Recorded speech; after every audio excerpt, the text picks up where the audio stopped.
Hi, I'm Nicholeen Peck, and I teach parenting and good communication all over the world through the lens of the principle self-government. And in this video, we're talking about teaching teens self-government.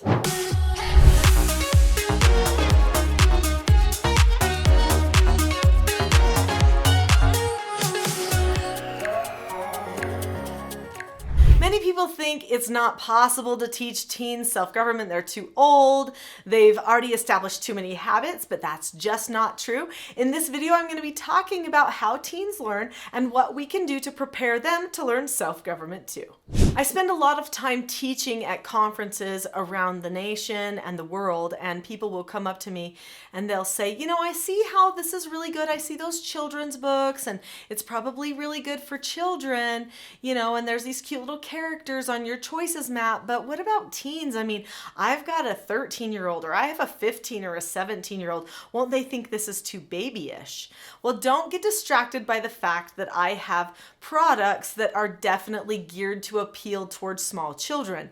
The process that is on that choices map that I have on my teachingselfgovernment.com website that actually helps go through interaction is the same process that you will use for someone who is 17 or someone who is 7. It's all the same. So I used this same process for many years for youth ages 12 to 18 when I did therapeutic treatment care. And I also raised my own children with the self-government skills and principles from the time they were babies all the way up until they left the house.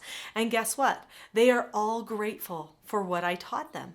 They're grateful that they know key things like how to follow instructions, accept no answers and criticism, accept consequences, and disagree appropriately. They see people that they go to school with or that they serve with at work not being able to take criticism from their superiors at work, or not being able to get along with other people in the apartment because they don't know how to disagree appropriately, or they don't know how to accept no answers or give themselves a no answers about ways that they're behaving in the apartment life that's driving everybody crazy.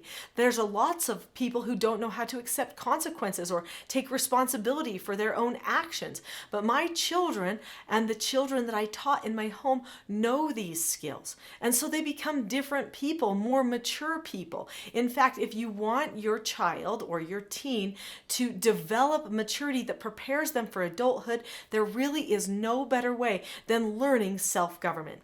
So what is self-government? Self-government is being able to determine the cause and effect of any given situation and possessing a knowledge of your own behaviors so that you can control them. So what that means is that your teen will learn to examine cause and effect as it relates to their relationships and their behaviors. So just like they learn, well, if I don't turn in this assignment, I get an F on my assignment, they also learn if I don't ever praise that other person that I live with in my apartment or in my family, then I don't develop a closeness or an appreciation for that person. That's just cause and effect. If you don't ever express gratitude for someone, you take them for granted and you stop appreciating them.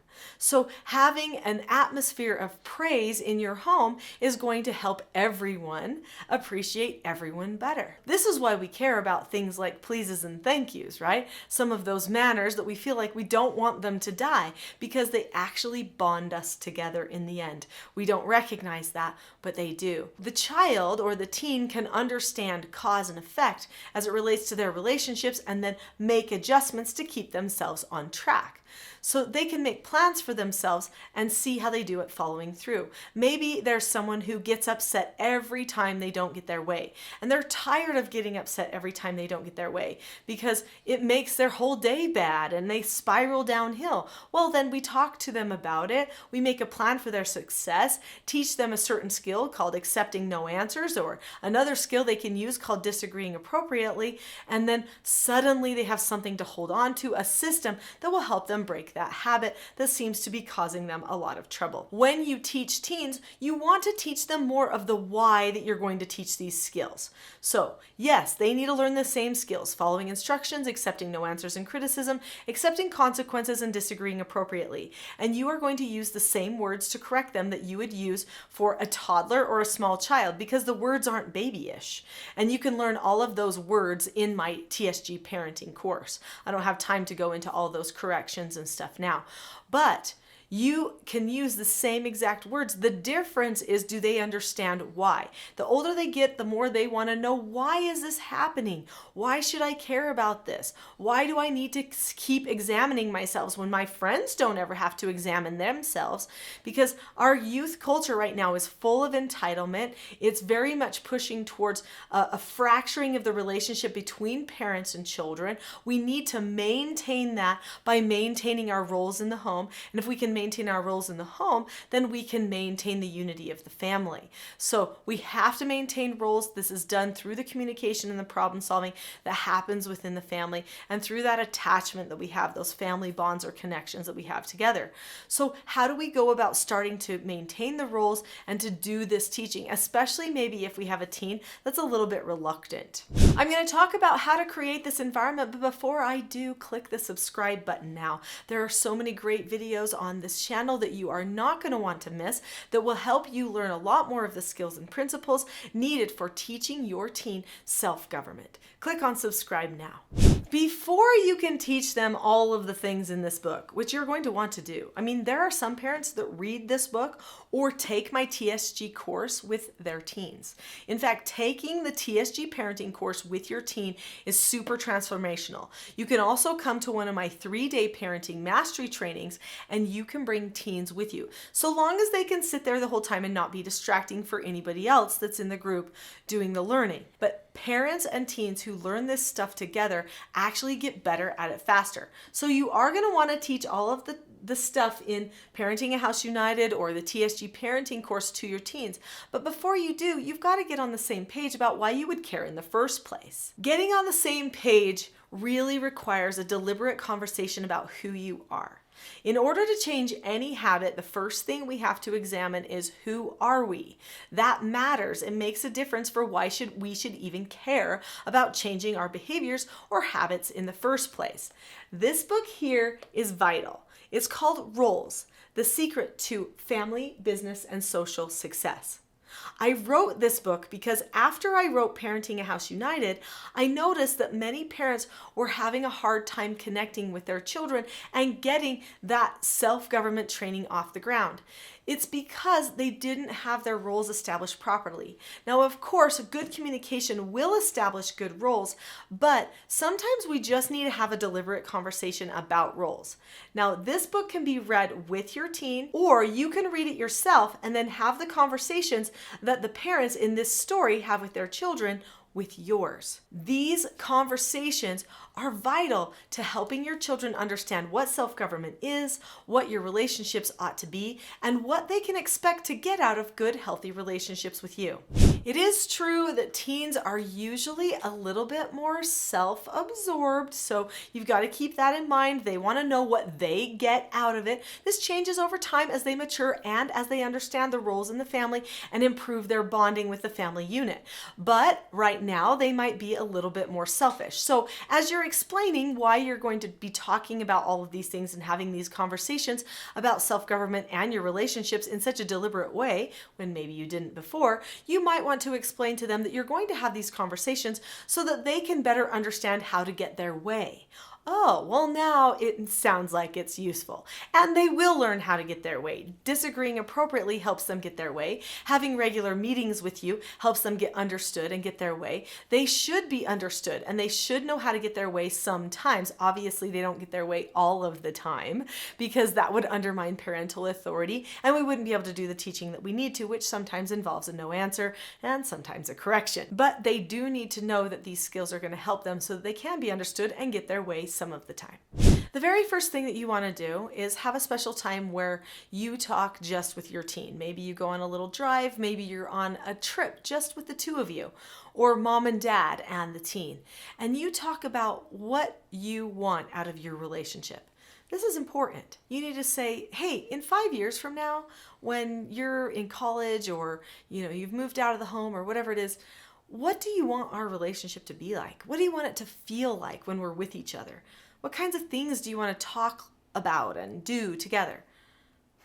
They've never thought about that. Usually they never think about that. They don't recognize that what they're doing right now is creating something in the future. So help them come to that place by deliberately opening up that conversation. So then you say, what do you want it to be like? Maybe they'll say something rude, like, well, I just want you to leave me alone. I don't want to ever see you again. Okay. So I understand that 5 years from now, you're hoping to be completely isolated and not have any family relationships. That's okay. Let me tell you what I'm hoping for. Now, hopefully they won't say that. Hopefully they'll say something sweet and shows you really their heart. Many parents know their child has a good heart in there. It's just the behaviors that are getting selfish and getting in the way. So after they share what they want out of the relationship, acknowledge it by repeating it back to them, and then tell them what you want your relationship to be like. So talk to them about the unity you want to have, how you can talk about things with each other and not be offended if you happen to disagree about something, but how you can always be open-minded with each other. You know, those types of things that you're hoping to instill in a good relationship going forward with your child. And then you have to say, okay, so how are we going to get there if we don't practice now? We have to practice this, so we have to make sure that we have our roles established now. And then you're going to talk about the roles. Talk about what is the role of mother, what is the role of father, what is the role of 15-year-old son or 13-year-old daughter. You need to have those conversations with your child so that they actually have a picture of themselves as learners and you as teachers. Do you recognize that that is their main role, is learner? Their role isn't to be your friend. The role is to be a learner, and you have the role as teacher. If teacher doesn't teach or learner doesn't learn, that is what creates an environment of dysfunction. And if your child does not want to talk to you, then your child might be having some dysfunction. So let's talk about all of the other things related to self-government. So there's the correction skills when they go completely out of instructional control, and all of those things that you are using when they are younger. Well, you can use those same skills when they're older. In fact, the skills were originally designed for teens ages 12 to 18. That's who I worked with when I did treatment foster care. And I've used the skills with my children all the way growing up. But there is a moment that you and your teen may want to know about.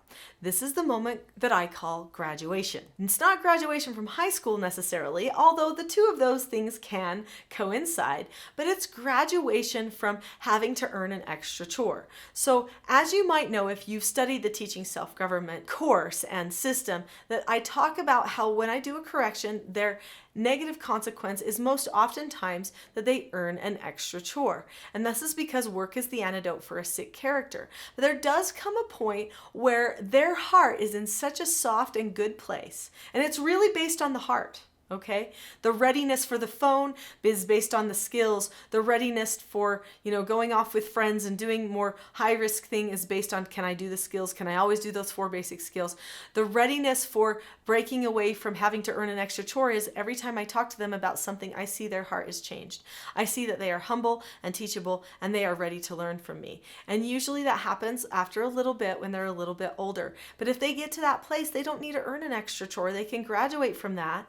And instead, you just do the first bit of the correction, which is you do a description of what happened, why it wasn't a good idea, and what they should have done. And then you get their feedback on that and talk through anything else you might need to related to the topic. But otherwise, then you just move on and they don't have to do any negative consequence. Don't jump to that too quickly, though. Make sure that they appreciate it when you get there. Make sure that they get the opportunity to accept their consequences early on.